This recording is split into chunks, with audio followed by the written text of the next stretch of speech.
केउंझर वन्यप्राणी वनखंड आनंदपुर वनखंड ठारे गज साथी प्रशिक्षण शिविर अनुष्ठित होइछि। गजराजଙ୍କୁ सुरक्षित रखिबा सहित जंगल नष्ट न करिबा ने एक प्रशिक्षण शिविर आनंदपुर वनखंड सभागृह ठारे अनुष्ठित होइछि। आनंदपुर वनाधिकारी प्रशांत कुमार पंडांक सभापतित्व प्रशिक्षण शिविर को उद्घाटन करा जायतिला। प्रथमे मां तारिणी फोटोचित्र उपरे पुष्पमाल्य अर्पण करने सह प्रदीप प्रज्वलन कर प्रशिक्षण शिविर को आरंभ करा जायतिला।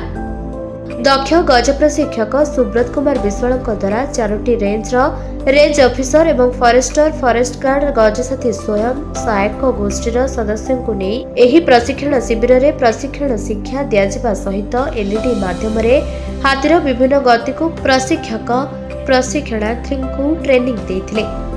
विभिन्न स्थान में गजसाथी माने जो कार्य करुछंती बहुत निष्ठार सहित कार्य करुथिबा देखि प्रशिक्षक प्रशंसा करथिले। हाथी और मनीष किभली एक साथ रहिबे एवं किभली सेमानक भितरे सुसंपर्क रहिबो, हाथी पई जंगल रे घर तैयारी करिबा, हाथीक पई खाद्य जंगल रे लगाइबा, हाथी मनीष संघर्ष रे केतबेले हाथीर मृत्यु घटिथिबा बेले केतबेले मनीषर मृत्यु घटिथाय। सेथिपई सरकारक तरफरु अनुकंपा राशि निमंते व्यवस्था करा जायछि। हाथी भ्रमण करुथिबा स्थल रे लोकमाने स्थानीय अंचल को न जाई वन विभाग को खबर देबा सह हाथी को न घोड़ाई हाथी को भयभीत न करिबा निमंते प्रशिक्षण दिया जायतिबा निमंते प्रशिक्षण दिया जायतिला। आगको ग्रीष्म ऋतु आसुथिबारु जेउ भली जंगल रे निया को नियंत्रण करिबा सह निया न लगाइबा, अबाध वन्यजंतु शिकार न करिबा एने वनाधिकारी प्रशांत कुमार पंडा उपस्थित प्रशिक्षणार्थी को प्रतिक्रिया रखिथिले। ब्राह्मणीपाल और देवगां रेंज रे ट्रेनिंग रो गति को नियंत्रण निमंते हाथीर गतिपथ को अनुध्यान करने वाच टावर द्वारा नजर रखा परामर्श देते। विद्युत विभाग सहित हाथीर सुरक्षा निमंते समस्त व्यवस्था करा उल्लेख करिथिबा वनाधिकारी प्रकाश करिसेंति।